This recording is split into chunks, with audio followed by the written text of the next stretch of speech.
So boys, we finally got the patch notes for update 4.0 for Battlefield 2042, which is actually dropping today for me, or it'll be probably tomorrow for most of you guys. And today we're essentially just going to be going through the patch notes. I'm not going to go through all of them, because if I scroll down here you can see there's a lot. There's a lot of stuff. I haven't even really read through this yet, I kind of just skimmed through it earlier.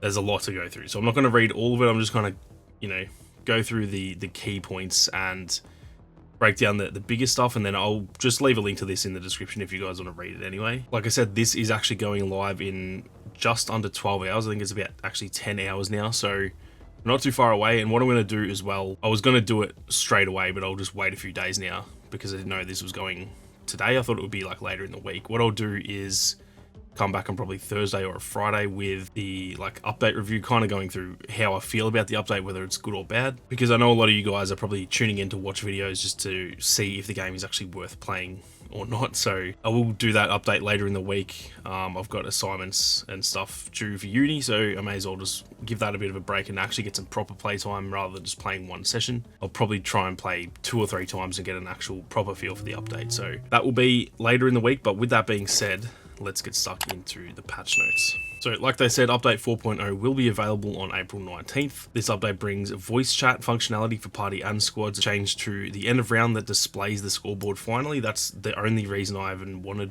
a scoreboard, so that is definitely a good change. This one, which is going to be very interesting, an overhaul of weapon attachments. It also includes many further changes and bug fixes detailed in full below, such as balancing adjustments to the specialist, which is just Rao and Pake, I believe. Or actually, no, sorry, they go on to say that Sundance's specialty has been changed as well. There is some vehicle balancing, which is very, very good to hear. That's probably one of my biggest issues with the game, despite all of the issues with this game. The vehicles are the part that makes it very frustrating for me personally, so very keen to see what they've done there. The ADS bug that's kind of going around when you can't ADS sometimes after you get out of a vehicle, that has been fixed apparently, as well as the reviving players near objects, and then some changes to the ribbons and the XP events as well. Now, that's just a little tip of the iceberg, because like I said, there's a lot. So they've kind of just gone through the main points there. They didn't even mention that voice chat is coming, which it is. So I don't know why they haven't made a big deal about that. I think they maybe learned that it's not that good to be gassing the stuff up that should have been there at launch. So, and that's probably good. They can't gas this up like it's a big change. It is a big change, but it should have been there. So if they just be a little bit quiet about that and just add it in and then, let it be done, I think that's actually a good thing. Before we get into the actual notes as well, they also said that our next update following this one is presently scheduled for release in May and is focusing on bringing further quality of life updates and bug fixes. So that's good to hear as well. I was kind of worried, I don't know why, but I thought with an April update being this big, I just thought May possibly wouldn't even get an update. They've obviously had a lot of issues with delaying these updates, and I just had a bad feeling, but it is good to hear that we're getting a May update. I don't expect it to be even remotely as big as this one, but if they can still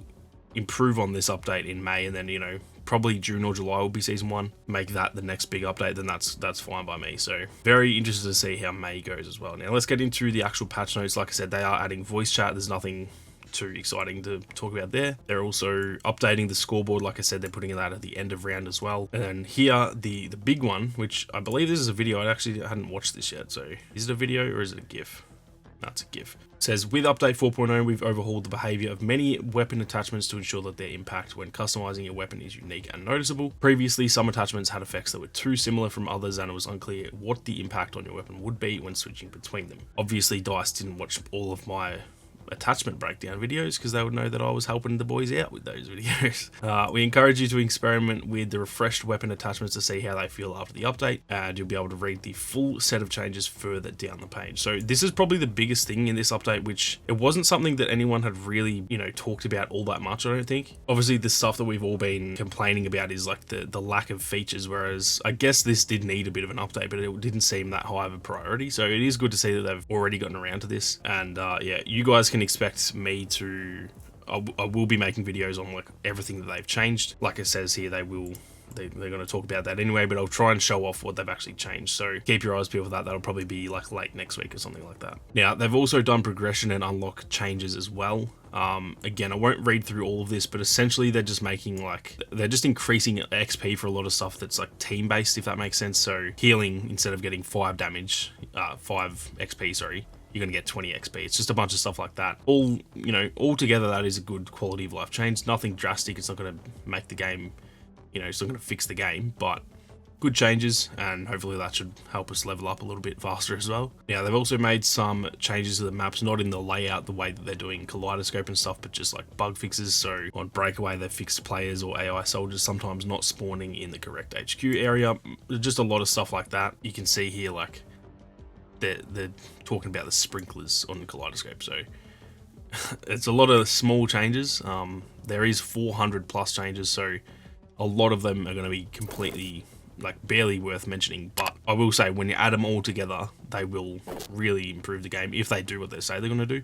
This one's pretty important: reduced rubber banding when key events such as the rocket launch get triggered. So that's a pretty good fix, and I think they've mentioned that there's going to be a few just like general rubber banding fixes in this update. Hopefully they talk about that a bit later on. And then just here, they've kind of fixed up a lot of the areas on the map where people were getting like stuck. So you might be just running along and then you kind of just like hit something that's not even there. They've just fixed a bunch of that stuff, so that's also good to see. Lots of audio stuff. I think they mentioned here, which I'll try and find. There we go. Adjusted the wingsuit audio for Sundance. So that's something I've heard so many people complaining about. Sundance's wingsuit, when you are flying in at someone and then you like cancel it, it was making no noise, and that was making Sundance, I wouldn't say Sundance was overpowered, but you could cause some damage because you could kind of flank people and they didn't know that you were landing. If you pull a shoot, someone's going to hear that. But with Sundance, that wasn't happening. So as a Sundance main, kind of sucks to be honest, but it is a good change. And this is kind of the stuff I'm talking about. It's not a drastic thing, but all of these little things will help the game quite a bit, I think. Now there's a few mode fixes as well here. Fixed air vehicles being able to spawn at the opponent's HQ in the start of the round in Breakthrough. I've never seen that, but I'll believe him.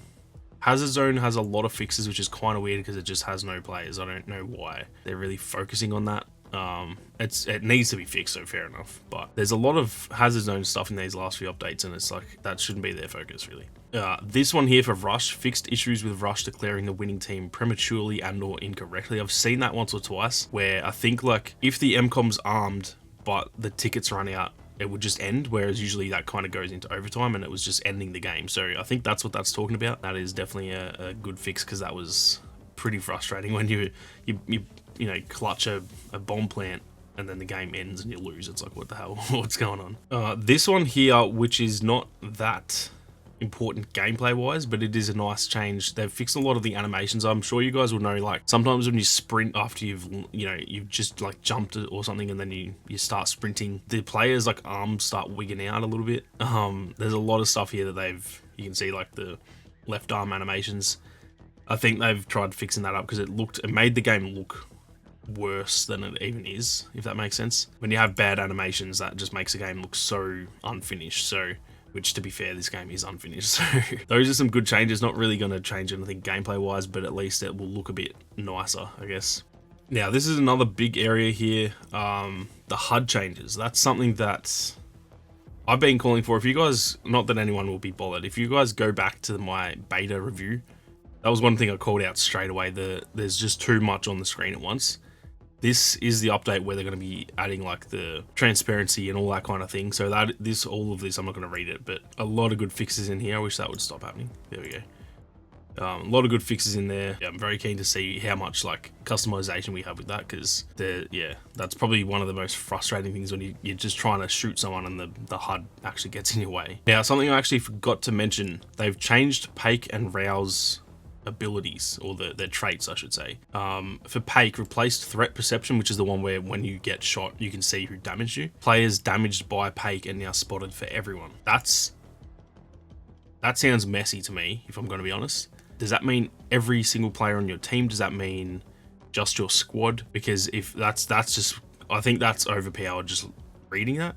I'll have to see it in game. That's one of the things. I'll try and focus on that in the update review, but that sounds overpowered if I can just shoot anyone and then every single player can see them, that sounds a little bit dodgy to me. And then as for Rao, he's actually got the threat perception trait from Paik. So what she had when, when you take damage from someone, he will now automatically spot that person. So they've pretty much just like switched their traits, but then Paik got a new one. I'm fine with him having that. I think that's fair enough, because his cyber warfare suite is okay, but it's not the best. So him having a pretty decent trait, I think that's fine. But yeah, this one, I'm not sure about that. I'll have to keep an eye on that.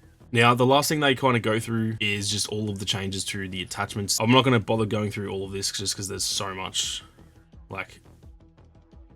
there's so many changes there. But yeah, they're essentially just overhauling the attachments, I think, just to make them feel a little bit more unique.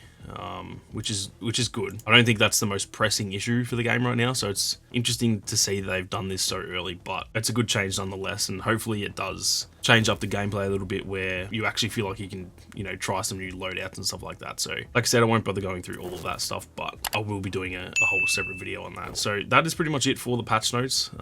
Overall, very promising update. We'll just have to see how it goes, because a lot of the time with DICE updates, they sound really good and then they just kind of don't deliver. There'll be a lot of bugs that still aren't fixed, for example. So I'll just have to wait and see how it actually goes. Like I said, it goes up tonight for me. I'll probably come back later in the week with another video.